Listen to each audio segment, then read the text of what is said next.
Setelah buka praktek lebih 26 tahun, kami mampu mengobati lebih dari 30 penyakit tanpa operasi. Dengan merujuk kitab Tajul Muluk dan kitab Mujarobat, kami dapat menyembuhkan penyakit stroke, diabetes, asam lambung, lemah syahwat, tidak memiliki keturunan, patah tulang, geser tulang, dan lain-lain.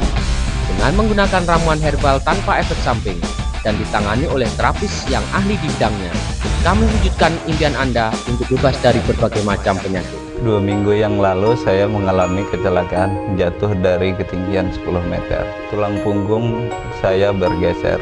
Saya tidak bisa bergerak. Setelah mendapatkan pengobatan dari klinik Fajar Terapi, alhamdulillah saya sudah banyak merasakan perubahan. Klinik Fajar Terapi buka praktek setiap hari mulai pukul 8 pagi sampai pukul 20 waktu Indonesia Barat. Khusus untuk wilayah Karimun, kami bersedia dipanggil ke rumah. Segera hubungi alamat kami. Klinik Fajar Terapi samping Masjid Nurul Huda, Sungai Raya, Kecamatan Meral, Kabupaten Karimun. Telepon 0812 77 11 687. Assalamualaikum warahmatullahi wabarakatuh. Apa kabar Anda pemirsa Karimun TV dimanapun Anda berada? Anda kembali menyaksikan program Medikal Alternatif bersama Klinik Fajar Terapi. Bersama saya Tian Bastian, kita akan membahas mengenai solusi pengobatan secara alami dan tradisional yang telah dikemas secara modern. Seperti biasa juga, saya tidak sendiri pemirsa, saya akan ditemani oleh seorang terapis dari Klinik Fajar Terapi yang sudah cukup dikenal oleh pemirsa Karimun TV tentunya. Kita langsung sapa beliau. Beliau adalah Bapak Tengku Munawar dari Klinik Fajar Terapi. Apa kabar Pak Tengku? Alhamdulillah, Iya, sehat walafiat. Sehat walafiat ya Pak ya. Iya. Kita kembali lagi nih Pak di Medikal Alternatif bersama Klinik Fajar Terapi, dan kita kembali akan berbagi informasi kesehatan kepada pemirsa dan juga kepada masyarakat Karimun. Dan untuk pertemuan kali ini kita akan membahas sesuatu yang menurut saya sangat unik ini Pak. Saya sering dengar tapi saya tidak pernah tahu bagaimana penanganannya dan bagaimana yang dirasakan oleh orang yang menderita hal semacam ini. Nah, ini saraf terjepit Pak Tengku. Agak sedikit unik ya. Saraf terjepit saya sudah sering dengar. Sebenarnya apa ini saraf terjepit ini Pak?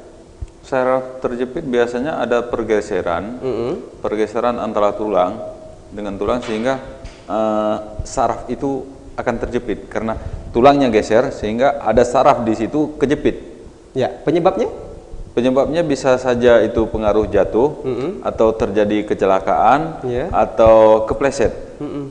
Berarti sesuatu yang ya ada penyebab ya. Berarti Ada memang penyebab. ada disebabkan oleh benturan-benturan, baik itu kecelakaan, diakibatkan oleh kecelakaan atau segala macamnya. Nah, saraf terjepit ini biasanya bisa saja terjadi di bagian tubuh mana saja atau ada tempat-tempat khusus ini Pak? Ya, seluruh tubuh kita ini kan ada saraf. Yang terjepit saraf mana dulu kan? Ya. Yang terjepit kalau misalnya di sini ya, ininya tulang ini geser, maka tulang ini akan ada saraf yang terjepit. Ya. Kalau kebetulan leher kita yang kegeser, urat leher Ya, di sini ya. akhirnya ada saraf leher yang terjepit. Lebih Begitu. kurang saraf kita itu lebih kurang 2.500.000 saraf. Jumlahnya Di banyak tubuh sekali kita. ya. Iya. 2.500.000 saraf yang ada di seluruh tubuh kita. Iya. Saraf misalnya saraf rambut. Itu yang membuat panjang rambut, yang memutihkan rambut itu juga saraf. Saraf mata yang yang mengatur bulu kening ini tidak memanjang itu juga Iya. saraf. Bayangkan kalau dia bisa panjang kayak rambut ya Pak ya. Jadi panjang sekali itu. yang bisa menggerakkan mata kita itu juga saraf. Berarti semuanya memang terhubung oleh saraf. Oleh saraf. Yang mengontrol, Makanya ya. kalau dikatakan saraf terjepit, saraf mana dulu? Kalau saraf misalnya saraf pinggang, bisa efeknya kita kelumpuhan. Kalau saraf itu kejepit karena aliran darah ke bawah ke kaki itu nggak ada sehingga terjadi kebas-kebas dan lama-lama mati rasa. Mati rasa. Berarti efeknya itu ada berbagai macam ya untuk efek Iya. dari saraf terjepit itu sendiri. Misalnya putus saraf mata, itu yang membuat saripati makanan tidak tersalurkan pada mata, sehingga mata itu bisa menjadi rabun, Dan bisa berujung kebutaan. bisa berujung kebutaan. Karena apa? Saraf itu tidak bisa mensuplai lagi Makanan kepada makanan atau zat yang diperlukan oleh mata. Berarti memang banyak sekali saraf dan begitu beragam fungsinya Pak ya. Beragam fungsinya, sama seperti saraf telinga. Putusnya saraf telinga nggak bisa mendengar lagi. Baik. Putusnya saraf lidah, bisa saja nggak ada rasa lagi, rasa asin nggak tahu, rasa pedas nggak tahu. Nah, begitu ya. Jadi itulah saraf. Ya, ini kalau udah terjepit jadi tidak berada di posisi semula. Kalau namanya saraf terjepit tidak pada posisi semula. Ada yang mengakibatkan mati rasa, ada yang mengakibatkan hilang rasa, ada yang mengakibatkan terasa sakit. Rasa ada, tapi sakit. Karena Ada terjepit yang ya. ada yang tidak ada rasa. Namanya saraf kalau udah kejepit. Ada yang timbul rasa, tapi rasanya sakit, bukan rasa enak. Ada yang menghilangkan rasa juga gara-gara sarafnya kejepit. Sarafnya terjepit. Kemungkinan putus ada, Pak? Putus saraf? Iya. Ada. Sarafnya putus ada. Biasanya itu kan bekas operasi atau bekas kepotong atau kena pisau segala macam itu sarafnya putus. Misalnya kita kalau ibu-ibu lagi nyangin ikan kena pisau putus saraf ini sehingga tulang telunjuknya itu hanya nunjuk aja, nggak bisa dilipat lagi. Tidak bisa dibengkokkan ya. Nggak bisa dibengkokkan lagi karena sarafnya udah putus. Iya, baik. Berarti memang begitu kompleks ya. Begitu kompleks, dan ini sepertinya memang harus berhati-hati kita terhadap penggunaan anggota tubuh ya Pak ya. Karena berakibatnya sangat fatal. Karena ketika saraf-sarafnya sudah tidak berada di posisinya atau tidak berfungsi dengan baik, ini justru bisa mengakibatkan sesuatu yang akan permanen, merugikan kita di kemudian hari. Nah, baik, untuk saraf terjepit Pak, kita kembali ke saraf terjepit. Saraf terjepit ini di mana posisinya kan tadi seperti yang kita sudah sampaikan kepada pemirsa juga, itu tidak berada di posisi semula ya. Tidak pada posisi di tempatnya, atau mungkin bisa jadi berada di antara kedua tulang ya. Tulang-tulang yang seharusnya tidak di situ ya Pak. Nah, ini akan menimbulkan apa yang dirasakan Pak? Apakah pada saat saraf terjepit, pada saat kejadian itu sakit sekali atau tidak berasa atau bagaimana Pak pada saat kejadian? Pada saat kejadian ya seperti saya cerita tadi, ada yang mati rasa, ada yang terasa tapi sakit. Bagaimana tahu kalau itu terjepit? Kalau ditanya bagaimana tahu terjepit, itu harus kepada ahlinya. Tahu terjepit, misalnya kita bertanya, misalnya ada yang datang ke saya, ini sakit, ya. Ini sakit.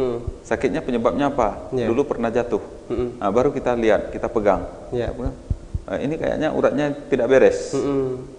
Nah, baru ditekan. Tulangnya itu harus ditekan pada posisinya sehingga tidak kejepit lagi. Tidak terjepit lagi. Nah, seperti yang kita ketahui nih, Bapak kan pengobatannya secara alternatif, tidak menggunakan media medis. Nah, bagaimana Bapak bisa tahu kalau misalkan ini saraf terjepit selain dari yang dirasa tadi Pak ya, mungkin disebabkan oleh kecelakaan, mungkin mereka mengalami keluhan di bagian paha atau di bagian persendian, mereka merasakan sakit yang teramat sangat, tetapi sudah ditangani secara medis untuk pengobatan tulang yang mungkin bermasalah. Nah, kemudian datang ke Bapak ini merasa, Pak saya masih sakit ini, apakah Bapak bisa langsung mengklaim wah itu saraf terjepit, atau mungkin wah ini karena patahnya? Bagaimana untuk bisa tahu? Apakah butuh ronsen juga atau bagaimana? Gini, yang pertama kita tanya, yang lebih tahu sakit itu sebetulnya adalah pasien itu sendiri. Penderita ya. Penderita. Kadang-kadang ada juga penderita kan nggak tahu. Dia hanya tahu rasa sakit. Penyebab sakit kadang-kadang dia nggak tahu. Tetapi setelah kita lihat, kita bisa memastikan. Pas kita pegang, kan ada yang datang ke tempat kita itu, pas dia datang nggak bisa jalannya miring. Nah, kita tanya kenapa miring? Sakit. Kenapa sakit? Ada jatuh, ada kepleset? Tidak, tiba-tiba aja sakit. Kan tiba-tiba ada yang begitu tanpa pemicu ya Pak ya? Tanpa pemicu, tanpa penyebab. Kalau yang seperti itu kita coba lihat. Kalau begitu coba tidur, kita coba lihat tulangnya yang harus kita lihat. Kalau sarafnya kan nggak tahu kita. Nggak terlihat ya. Tulangnya dulu. Tulangnya, posisi tulangnya itu pas enggak? Setelah kita lihat posisi tulangnya pas, berarti nggak masalah dengan tulang. Setelah itu di samping-samping tulang itu baru kita tekan. Yang mana? Kadang-kadang timbul benjolan-benjolan. Nah, yang benjol itulah yang kita prediksikan. Kita tekan sakit, atau kita tekan kayak kena setrum. Kemana dia menuju? Misalnya kita tekan di sini, oh terasanya ke sini. Oke, kita lihat di sini. Mungkin ini ada kejepit. Kalau tanda-tanda saraf itu kejepit, itu biasanya di sambungan tulang. Di sambungan tulang. Kalau di sambungan tulang, itu bisa diprediksi kalau dia sakit, itu berarti ada yang terjepit. Baik. Tapi kalau bukan di sambungan tulang, itu bukan pengaruh sarafnya kejepit. Bisa saja pengaruh asam uratnya naik.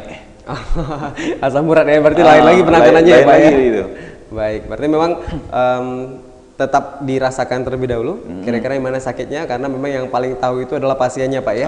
Jadi kita berdasarkan apa yang dirasakan oleh pasien. Nah, bisa jadi apakah memang tulangnya yang sakit atau justru ada sarafnya yang terjepit. Nah, baik, berarti ini kita akan panjang lebar ini Pak mengenai saraf terjepit yang bisa terjadi oleh penyebab-penyebab tertentu atau juga tanpa penyebab ya Pak ya, seperti yang disampaikan tadi, bisa jadi kalau saraf kejepit dia harus ada sebab. Pasti ya, pasti ada penyebab sebab. ya, pasti ada penyebab. Mungkin bisa kecelakaan atau bagaimana ya Pak ya? Kecelakaan bisa, kita pengaruh ngangkat berat bisa. Kalau pengaruh kita ngangkat berat biasanya yang kejepit saraf pinggang. Ya, di bagian tubuh belakang. Di bagian pinggang. Bagian pinggang. Baik. Nah, ini juga mungkin berpengalaman, bukan, dan ini juga mungkin akan dialami oleh semua orang berpotensi sepertinya Pak untuk terkena ini.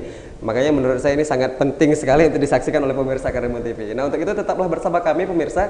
Kita masih akan melanjutkan bagaimana pola pengobatan untuk seorang yang terkena saraf terjepit ini bersama Bapak Tengku Munawar dari Klinik Fajar Terapi. Kami akan segera kembali setelah jeda pariwara berikut ini.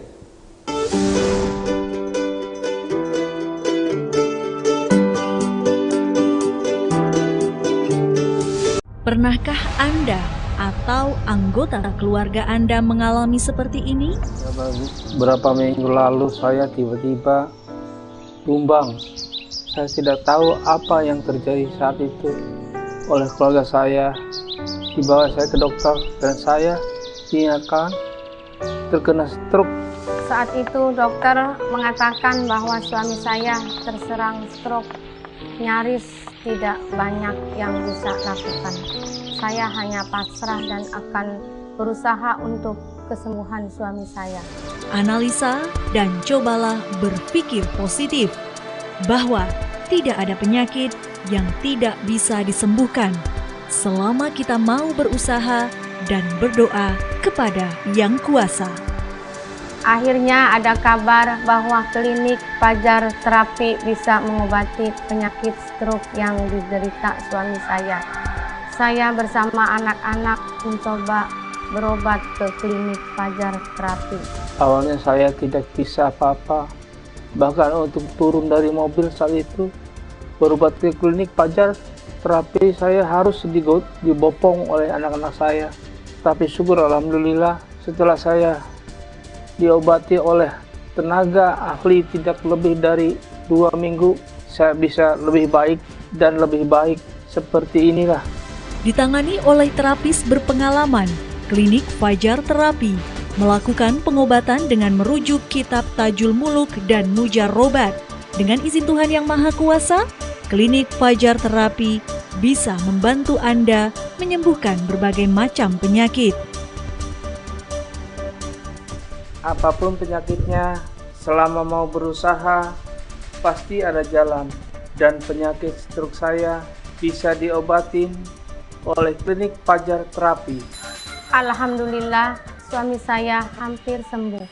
Klinik Fajar Terapi telah terbukti membantu mengobati berbagai macam penyakit seperti hernia, asma, sakit jantung, darah tinggi, diabetes, batu empedu, geser tulang, patah tulang, dan lain-lainnya.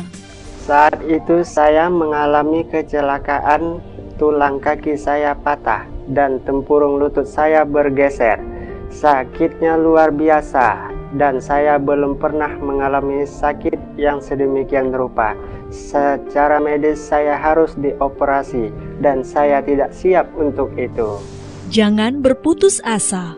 Fajar Terapi mengobati tanpa operasi dengan ramuan alami yang dipadukan dengan ilmu Al-Hikmah. Beruntung ada kawan yang memberitahu bahwa Klinik Fajar Terapi bisa mengobati patah tulang tanpa operasi. Saat itu saya hanya diurut dan diberikan ramuan yang harus saya minum selama 40 hari. Dan hasilnya saat ini saya bisa kembali beraktivitas seperti dulu lagi. Jika Anda berada di Tanjung Balai Karimun dengan kondisi yang tidak memungkinkan untuk datang ke klinik Fajar Terapi, kami akan membantu dengan datang langsung ke alamat Anda. Terima kasih klinik Fajar Terapi. Jangan biarkan menderita terlalu lama. Segera carikan obat penyakit yang Anda derita. Kami, ahli pengobatan tradisional klinik Fajar Terapi, adalah salah satu solusinya.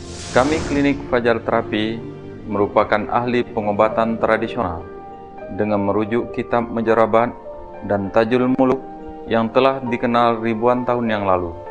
Cara pengobatan kami secara alamiah tanpa operasi, hanya atas ridha Tuhan Yang Maha Kuasa. Kami bisa mengobati berbagai macam penyakit. Terima kasih atas kepercayaan Anda berobat ke klinik Fajar Terapi.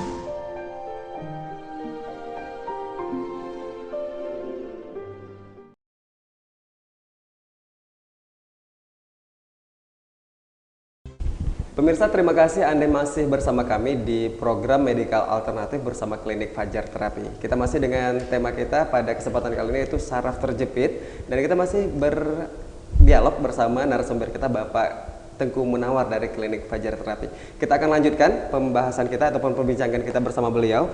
Pak Tengku, saraf terjepit sudah kita sampaikan kepada pemirsa mengenai pengertiannya. Dan juga ada berbagai macam penyebab ya Pak ya, mulai dari beban kerja ataupun juga bisa jadi kecelakaan, jatuh dan segala macamnya yang mengakibatkan saraf terjepit. Dan ini seperti yang sudah kita bahas tadi juga, saraf terjepit di mana posisi saraf tidak pada posisi sebenarnya ya Pak ya, dan mungkin saja bisa terjadi di persendian.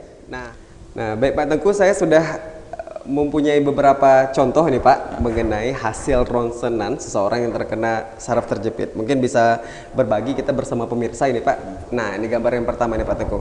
Mungkin bisa dijelaskan bagaimana posisi seseorang yang terkena saraf terjepit Pak dari gambar ini? Ini saya lihat posisinya menyamping. Iya, ini dilihat dari samping sepertinya dari Pak. Samping. Kalau sarafnya yang kejepit, karena ini ada tulang yang merenggang ya. Tulang ini renggang. Iya.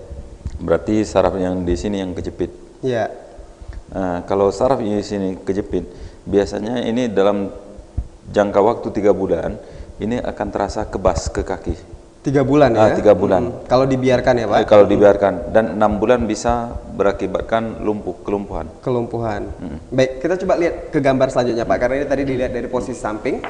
Kita lihat gambarnya yang dari posisi depan ya. Depan belakang. Supaya lebih jelas ini kepada pemirsa. Bagaimana posisi yang mana posisi ini sarafnya? Yang kedua, dimana? 1, 2. Di sini dia. Jadi sarafnya berada di yang kedua. Yang kedua, di situ saraf terjepit ya Pak ya. Baik. Terjepit. Kalau dengan posisi begini ya seperti yang saya ceritakan tadi, ini akan dalam 3 bulan, biasanya 3 bulan baru terasa. Kalau baru-baru nggak terasa ya? Nggak terasa dia. Nah, cuma terasa kurang nyaman aja. Kurang nyaman, tetapi belum terlalu sakit ya? Belum terlalu sakit. Dan belum berakibat juga kebas atau sebangsanya ya Pak ya? Biasanya orang yang sarafnya baru-baru kejepit, itu kan terasa pegal ya. Iya.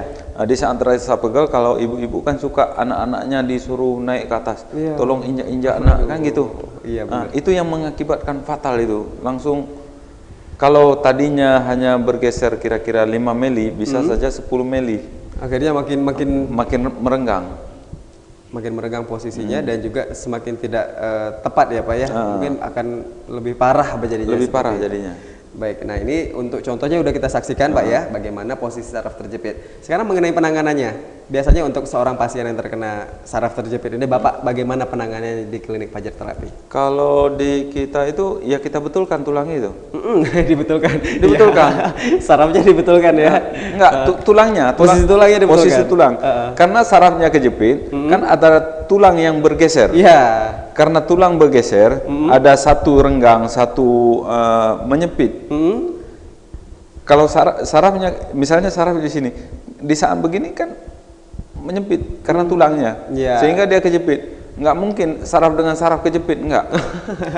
Saraf dengan saraf terjepit. Atau kayaknya saraf tak dengan mungkin. daging, kan nggak kejepit.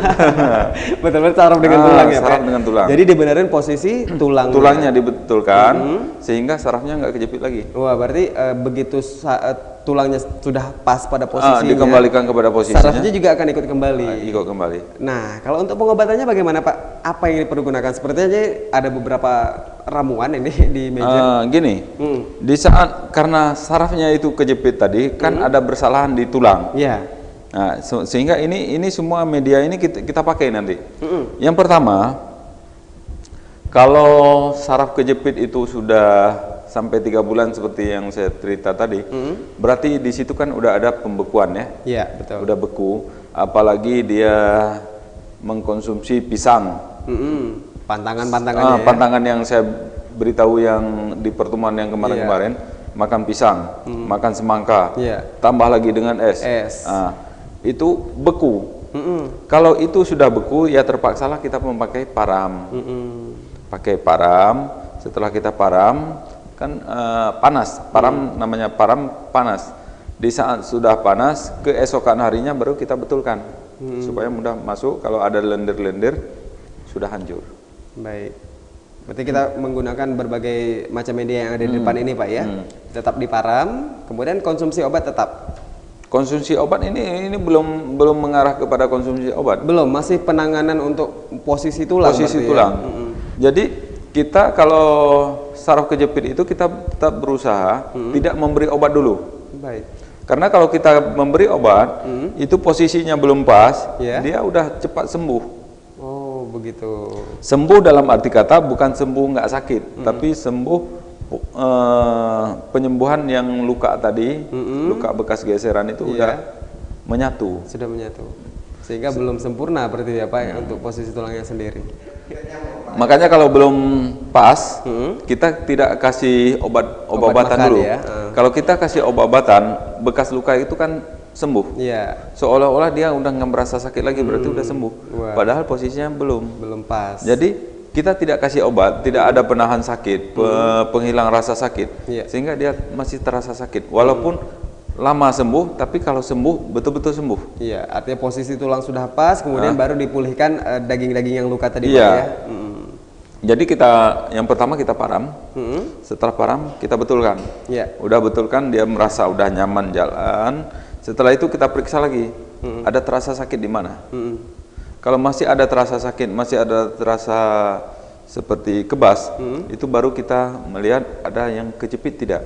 Kalau ada, tulangnya udah pas tapi ada urat yang kejepit, itu kita congkel. Congkel lagi pakai ini nih. Ya. Dicongkel pakai ini lagi. Congkel. Untuk mengeluarkan ya, biar dia di posisi semula, Pak ya. Iya, betul. Iya. Ini biasanya berapa lama untuk penanganan dari orang yang mengalami saraf terjepit ini? Berapa lama dari kasus per kasus yang Bapak sampaikan tadi? Mungkin dari contoh pasien yang pernah Bapak tangani? Itu rata-rata 20 hari. Cuma bisa saja sampai 1 bulan, atau kadang-kadang ada yang 2 minggu. Ada yang 2 minggu ya? Ada 2 minggu, memang tergantung ada ya, Pak 1 minggu. Tergantung juga sarafnya, tulangnya juga, Pak ya? Tulangnya, berapa lama dia udah menderita. Nah, kembali nih, Pak. Saya mau nanyakan lagi, untuk yang berapa lama sudah menderita? Biasanya untuk seseorang yang mengalami saraf terjepit ini, berapa maksimum waktu? Misalkan udah 2 tahun yang lalu kecelakaan, sampai sekarang udah mulai miring-miring jalannya, tetapi baru menyadari sepertinya ada saraf terjepit. Bisa ditangani atau tidak? Kalau kita kalau udah lebih dari 6 bulan itu biasanya kita udah angkat tangan. Angkat tangan ya, Pak ya? Kenapa, Pak? Karena kemampuan kita memang segitu. Karena 6 bulan itu mungkin sudah dia sudah permanen. Iya, sudah permanen ya. 6 bulan itu udah permanen. Kalau di bawah 6 bulan itu masih bisa kita tangani. Kalau kita kasih obat pemanas itu bisa menghancurkan lagi lendir. Tapi kalau udah permanen itu nggak bisa lagi. Ya, Pak, ya? Jadi kalau sudah di atas 6 bulan sepertinya tidak usah ditangani saja begitu, Pak ya. Karena kasihan juga sama pasien, banyak mengeluarkan biaya tapi sembuh tidak. Iya. Kalaupun paling dia meringankan rasa sakit, menghilangkan nggak bisa. Nggak bisa ya. Kalau misalkan yang jalannya sudah miring ini, Pak, karena sesuatu pada saat kejadian sarafnya mungkin yang tidak kembali, kemudian sudah jalannya sudah mulai pincang misalkan seperti itu ya. Tetapi ingin sekali berobat ke Pak Tengku dan berharap bisa sembuh mungkin melalui Pak Tengku. Allah Kita mengizinkan. tidak berani memberikan harapan. Tidak berani memberikan harapan ya Pak ya. Karena memang sudah lama Ilmu kita terbatas sampai situ. Kita nggak berani memberikan harapan karena ilmu kita terbatas. Jadi lebih baik ditolak saja. Lebih baik kita tidak memegang. Baik, kalau begitu. Nah, ini kita sudah sampai ke bagaimana pengobatan tadi. Nah, buat pemirsa yang mungkin mengalami tulang terjepit, Saraf terjepit. Nah, bagi pemirsa yang mungkin mengalami saraf terjepit lebih dari 6 bulan, nah sepertinya tidak bisa nih untuk berkonsultasi bersama Pak Tengku. Tetapi mungkin buat yang masih di bawah 6 bulan, silahkan saja. Bagi Anda yang saat ini masih merasakan sakit, mungkin akibat kecelakaan, siapa tahu ada saraf yang terjepit Pak Tengku ya. Nah, bisa jadi bersama Klinik Fajar Terapi, bersama Bapak Tengku Munawar, itu bisa menemukan solusi yang selama ini Anda butuhkan. Kami akan segera kembali setelah jeda pariwara. Untuk itu tetaplah bersama kami di Medical Alternatif bersama Klinik Fajar Terapi.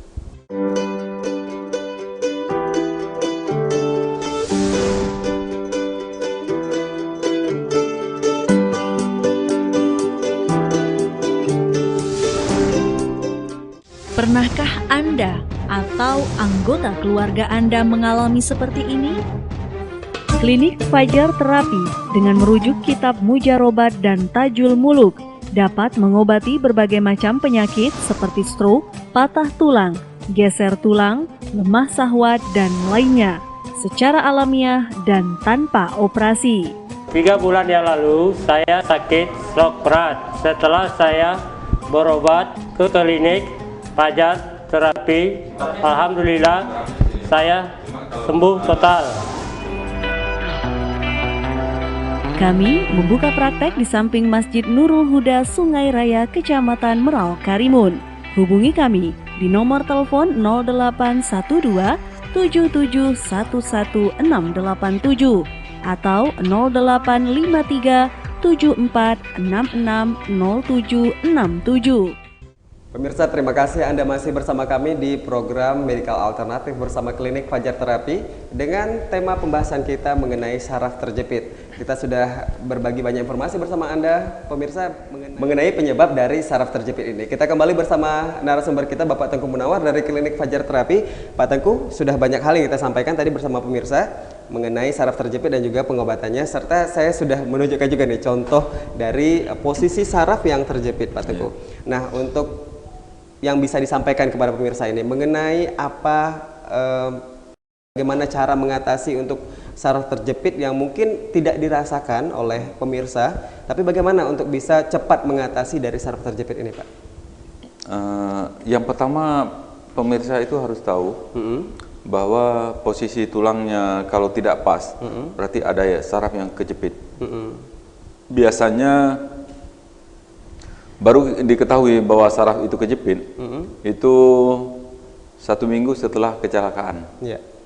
Karena rasa kebasnya udah hilang, setelah itu pembengkakan udah hilang, saat itulah baru diketahui ada hal-hal yang tidak biasanya.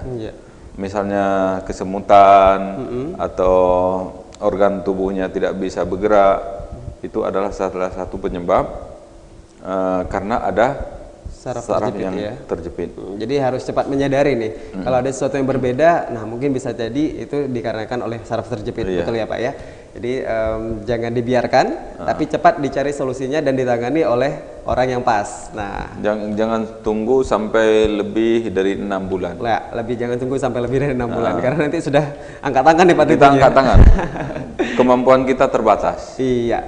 Baik, untuk pantang larang makan selama menjalani program pengobatan di Klinik Fajar Terapi untuk seorang yang terkena saraf terjepit, ada pantangannya Pak? Pantangannya kita sama, yaitu es ya? Es, pisang, semangka. Karena apa? Pisang itu akan mengakibatkan lendir yang berlebihan di posisi pergeseran tulang. Misalnya tulang patah itu kan kegeser juga dari posisinya, tulang geser juga sama, itu akan menjadi penumbukan lendir. Kalau misalnya makan es, di daerah situ akan terjadi ngilu nanti. Kalaupun udah sembuh, dia bergerak biasa, di situ tetap ngilu. Nah, kalau untuk semangka, Pak? Kalau untuk semangka cair. Iya. Kalau orang yang patah itu sangat lama untuk lengket. Untuk bisa nyatu ya, Pak ya. Untuk bisa menyatu. Begitu juga yang geser tulangnya, udah kita taruh di posisi semula.